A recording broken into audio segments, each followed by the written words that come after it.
Hello. Today we'll talk about Gordon Matta Clark, and an artist who studied architecture actually, and I think he's relevant to architecture, very much so. So Gordon Matta Clark, born Gordon Roberto Matta, was an American artist best known for his site-specific artworks he made in the 1970s. As you can see, he was born in 1943 and he died in 1978. So he died at 35. He died young. His father was a famous painter and he became famous himself. Matta Clark's parents were artists. Anne Clark, an American artist, and Roberto Matta, a very famous painter, a Chilean surrealist painter of Basque, French, and Spanish descent. He was the godson of Marcel Duchamp's wife, Tini. Interesting. His twin brother, Sebastian, also an artist, committed suicide in 1976. So, family with problems, but they try to transcend those problems through art. Gordon Matta Clark, he studied architecture at Cornell University from 1962 to 1968. So for 6 years, he studied architecture, including a year at the Sorbonne in Paris, where he studied French literature. In 1971, he changed his name to Gordon Matta Clark, adopting his mother's last name, like Miss van der Rohe. The Rohe is actually the name of Miss van der Rohe's mother. He did not, and Picasso also, he changed his name from his mother.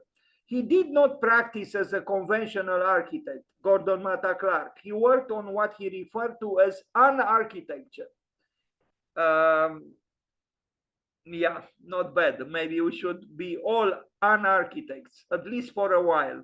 At the time of Matta Clark's tenure there, Cornell's architecture program, so the school where he studied in the United States, was guided in part by Colin Rowe, a preeminent architectural theorist of modernity. So again, Gordon Matta Clark studied for 6 years architecture.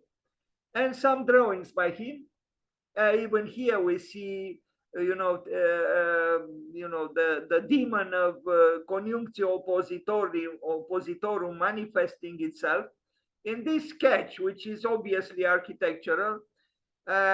So this un-architect, which could translate as a not an architect or against an architect, this artist who appeared to be against architecture actually in my opinion, stimulates and emulates architecture. These are just some graphic works, drawings that he did. You could say they have no relationship to architecture, yet he worked with buildings, but he worked with buildings by making incisions, making cuts into the building, and yet it's a very personal form of deconstruction. Actually, it's not actually deconstruction.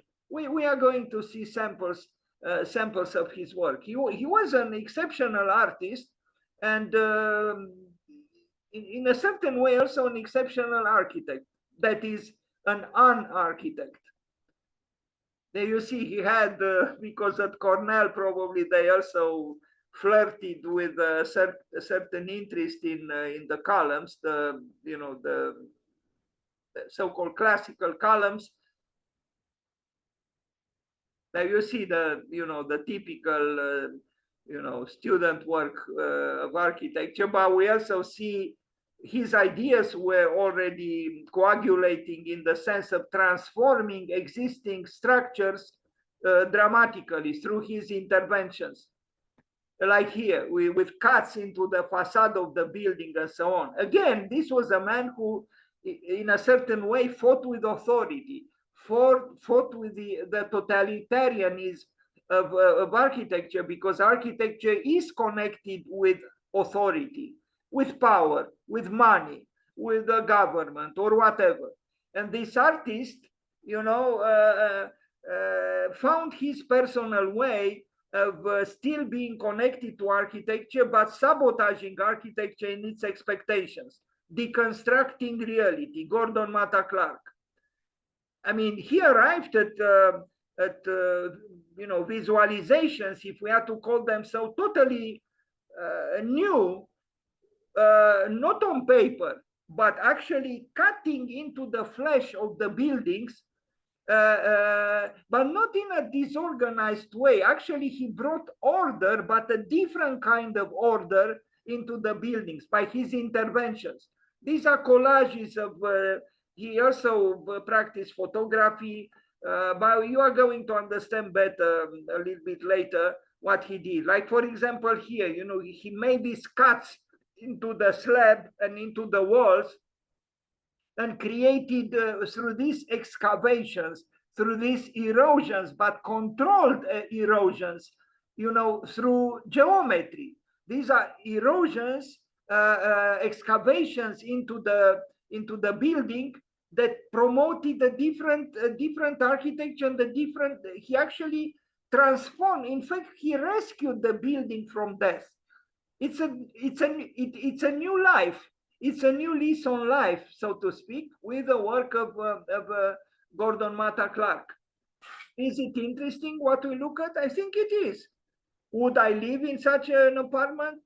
Well, assuming the risks, I think I would, because it challenges my maybe predictable desire to be comforted by the paraphernalia of protection, by the illusion that, you know, I am in my little house, in my little apartment, and that everything is fine, even if I know that outside of the building there is the war in Ukraine, but I'm still cozily sitting on my sofa and eating popcorn, and everything is fine, when in fact is not. So Gordon Matta Clark is opening up dramatically the building towards the street with huge openings. Maybe some echoes from Louis Kahn, maybe to an extent. But here you see the ruin attempting to become willed. And it's actually a paradox here, because he seems to ruin the building when in fact he's actually giving a new life to the building. Here is the young man, you know, with his own hands contributing to whatever he was doing. You see here these circles, these cuts into the building, into the floor, into the walls. They appear to sabotage the building, but I think in essence he's trying to bring the building closer to a more accurate, more adequate expression of a truer relationship between the inside and the outside. Is the will of the architect to and the artist to engage reality from a creative, non-conventional, idiosyncratic position, and that's what he did. Briser le toit de ta maison, said Mircea Eliade. Well, that's exactly what he did here, but he did it not without the formal will of the artist, but with the formal will of the artist. So these buildings, which were probably destined for demolition, received from the work of Gordon Matta Clark a new life, even if a temporary life, new life. He worked like a sculptor, but he didn't work on a block of stone, but on a building, at the scale of a building. He cut from that building just as a sculptor usually cuts in stone or wood. Look what he did to this building. He sliced it in the middle. He created that rift. Now that rift, you could say it's anti-architecture. Well, he called himself an un-architecture or an un-architect. That cut, that rift, that seizure into the building, I think, tells the truth of life much better if it wasn't there than if it was not there. The cut, that disruption of the the security, so to speak, of the building is the one that actually amplifies the life. Although, the conventional mind would say he ruined the building. I don't think so. No, It's a paradox. I agree. It is a paradox that through that cut, he actually amplified the life of the building. He didn't diminish it. Here you see those two doors. Here is a play with other artists did it too. You know, where you when you close one door, you can open the other one. You cannot open both of them at the same time. Gordon Matta Clark. This artist, I think, deserves some reflection and to look what he did to this building. You know, he deconstructed it, but in a very different way than the so-called official deconstructivists. You know, obviously this was not an inexpensive enterprise to dislocate that fragment, but a circular fragment of an otherwise Cartesian facade, and then have it, you know, pendulate precariously, and you know, the mobility of it amplifies the drama. Because I think architecture, at its best, achieves the paradoxical marriage between the stable and the unstable, between what is stability and what is instability.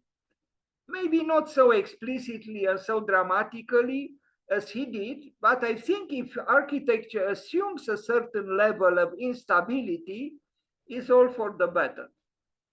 And look, from a banal building that was probably destined for demolition, he created this thing. Yes, an expensive enterprise, but artistically, I think very valid.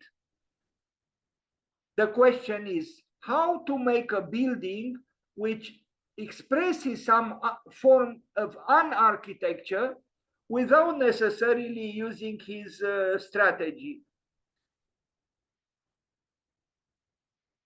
Imagine this was a school, and imagine the students, the pupils, would go to a school which looked like this. Well, I think they would say it's a school, it's an institution, I'm supposed to behave, but this disruption in the facade and the anatomy of the building is also encouraging me to look through the window at the beautiful birds that fly not far away from the building. That is, it's an encouragement towards freedom. And here he is, the rebellious here, so you know, exercise himself in the art of filmmaking and photography. He was a lover of creativity, non-conventional as it is, but great creativity is always non-conventional. It has to be non-conventional. Well, he managed, I don't know, through his relations, through his success, through maybe even his father, because he, as I said, he was a famous painter, his father, to, you know, have people pay for these experiments. I am sure they were expensive, but drawing, an interesting drawing actually by Gordon Matta Clark, the house that was slit, you know, the rift in the house, the circular cuts into the slab. Look here, Louis Kahn on the left, and on the right, Gordon Matta Clark. You could say on the left, the architect par excellence, and on the right, the unarchitect by excellence. Cedric Price, the radical pedagogue in architecture, himself an architect, Cedric Price also advocating architecture. But the unarchitect is, you know, is actually the anarchist. The architect is an anarchist who loves, you know, provocations. But it's an interesting strategy, and maybe you can try it too, you students in architecture. You make a building as your professors want it, and then you begin to excavate and erode it and cut. And through those cuts, maybe you express some of your frustrations, some of your anger, some of your whatever, but you express something.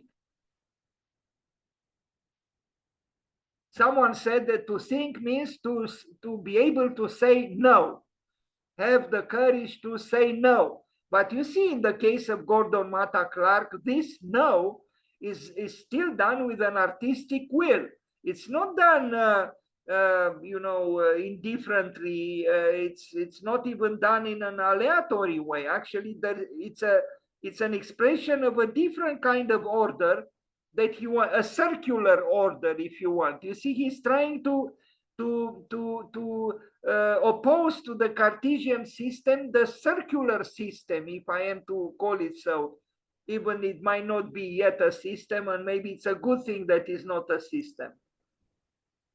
And look, a ruined building destined to this is near Centre Beaubourg, Georges Pompidou in Paris.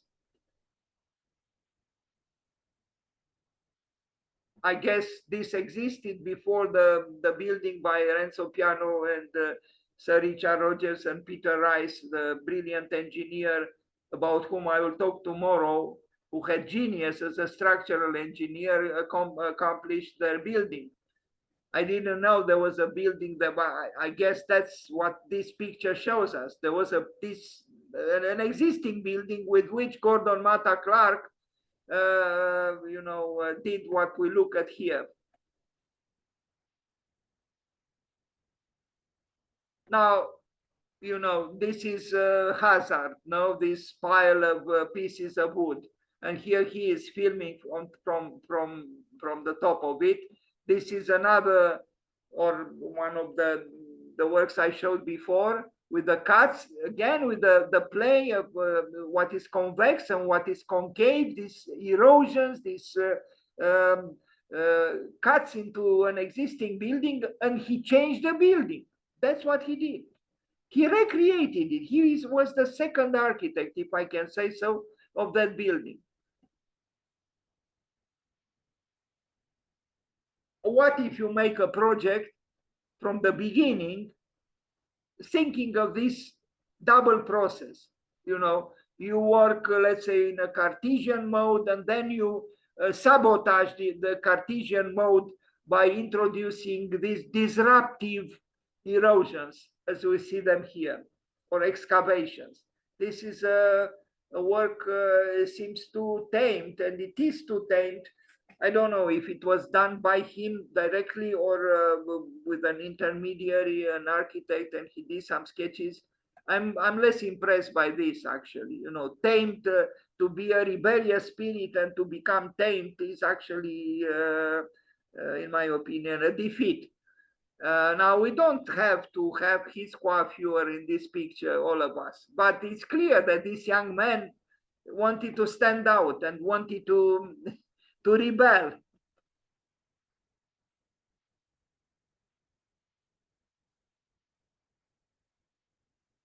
Now, maybe this rift, this cut, is an expression of an arrested life, or a reminder of what we are all moving towards, and that is the end of life, maybe. But the will of the artist is present. So he tells us, I am aware of what will come, and I will express my awareness. And here he is, working on expressing his awareness. Gordon Matta Clark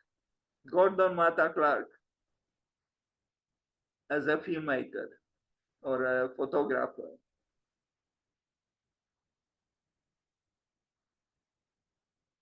It's also a reaction to functionalism. Yes, dear architects and dear students in architecture, it is an exasperation with and an obsession with functionalism. Because perhaps Friedrich Nietzsche was right. Live dangerously. So let's talk a little bit about him, if you don't mind.